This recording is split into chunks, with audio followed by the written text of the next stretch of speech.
Pemirsa, Otoritas Jasa Keuangan akan fokus memperhatikan keberlangsungan usaha dari industri pembiayaan di Indonesia. Hal ini dilakukan di tengah keterbatasan produksi akibat pandemi COVID-19.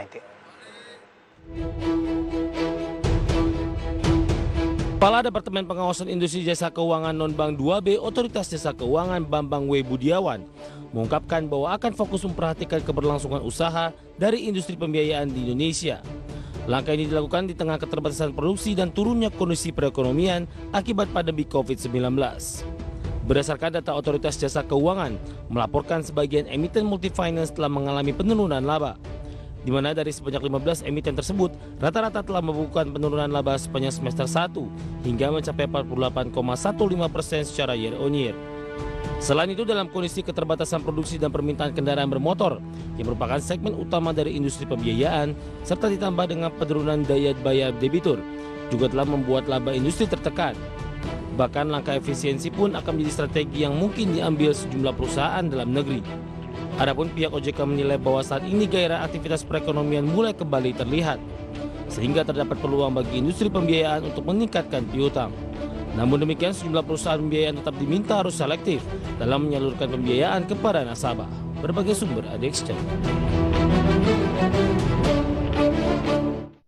Ya, pemirsa, masih di Market Review dan di segmen ini kita akan membahas topik yang berbeda, outlook perusahaan pembiayaan, dan saat ini kami sudah terhubung melalui via Zoom bersama dengan Bapak Adrian Nur, Financial Institution Rating Analyst dari PT Pevindo. Kita akan langsung sapa saja. Pak Adrian, apa kabar Pak? Alhamdulillah baik, Mas David. Gimana kabar? Baik juga Pak Adrian, terima kasih sudah meluangkan waktu di IDX Channel. Outlook perusahaan pembiayaan di 2020, Pak Adrian, bagaimana Pevindo menilai potensi pertumbuhan Pak perusahaan pembiayaan sampai dengan akhir tahun 2020, di mana cukup berbeda dengan tahun sebelumnya dengan adanya pandemi, Pak Adrian? Ya, terima kasih Pak David, betul sekali.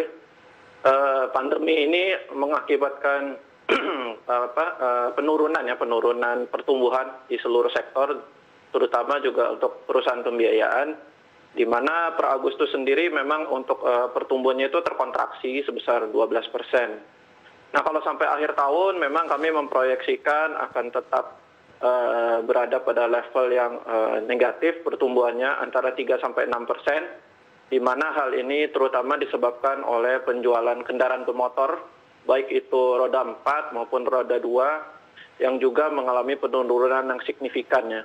Di mana kalau kita ketahui dari data Gaikindo maupun dari data IC itu sampai Agustus penjualan mobil hanya sebesar 323.000 unit dan penjualan motor itu 3,7 juta unit. Nah, ini sangat jauh sekali dibandingkan 2019 itu sebesar 485 dan juga sebesar 1 juta unit untuk mobilnya. Nah, karena kendaraan bermotor ini berkontribusi besar terhadap perusahaan pembiayaan, hampir sekitar 60%, maka kami melihat trennya akan sesuai ya, di mana ketika penjualan kendaraan bermotor itu terkontraksi cukup dalam, maka hal yang sama juga akan terjadi kepada perusahaan pembiayaan. Kira-kira begitu, Mas David? Baik, di luar dari industri otomotif, Pak Adrian, untuk sektor lainnya secara persentase mungkin yang memberikan kontribusi terhadap industri pembiayaan dan bagaimana perkembangannya sampai sejauh ini? Ya, memang seperti saya sampaikan tadi, untuk otomotif itu sangat dominan, itu sekitar 60 ataupun 70%. Nah, di luar itu perusahaan pembiayaan ada juga yang bergerak di bidang alat berat, dan juga ada yang di bidang perumahan KPR walaupun masih kecil, ada juga di bidang white goods ya, atau alat-alat elektronik dan sejenisnya. Nah, kalau untuk alat berat sendiri memang saat ini juga kondisinya tidak terlalu baik, karena seperti kita ketahui harga-harga komoditas saat ini juga cenderung mengalami pelemahan, di mana ini juga berimbas pada ekspansi perusahaan-perusahaan yang bergerak di bidang komoditas tersebut. Nah, dengan ekspansi perusahaan di bidang komoditas yang cenderung melambat, tentu saja untuk belanja modal mereka, baik untuk pembelian alat berat, tentu juga akan mengalami penurunan.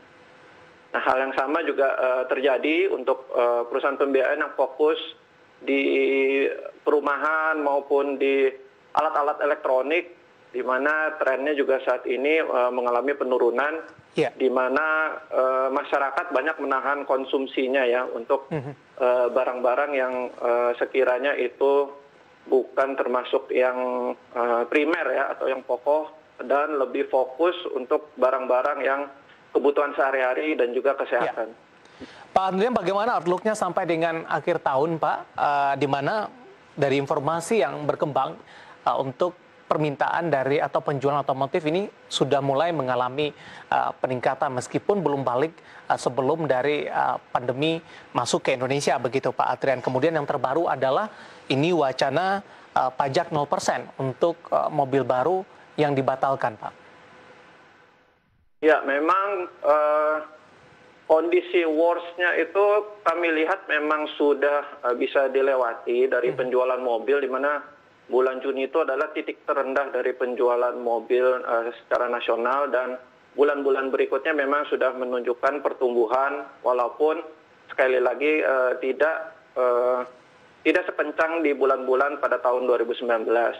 Nah, memang untuk mendorong ini kemarin juga sempat kita dengar ada wacana untuk penerapan pajak 0% untuk kendaraan baru. Nah, memang secara jangka pendek kami melihat memang mungkin ini akan memberikan dorongan penjualan untuk kendaraan bermotor.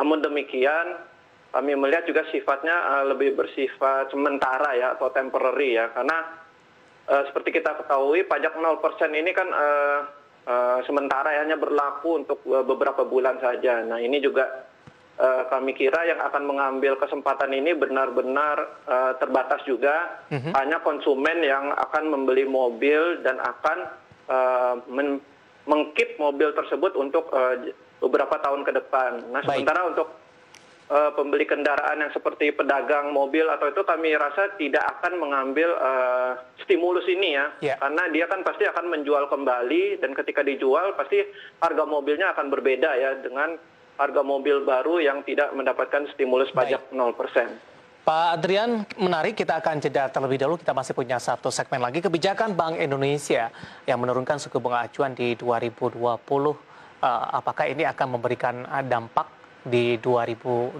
ini atau nanti di 2021 mendatang ketika dari pandemi COVID-19 berangsur mulai mengalami penurunan dari sisi sebarannya. Kita lanjutkan nanti Pak Adrian, kita akan jeda terlebih dahulu dan pemirsa kami akan segera kembali sesaat lagi.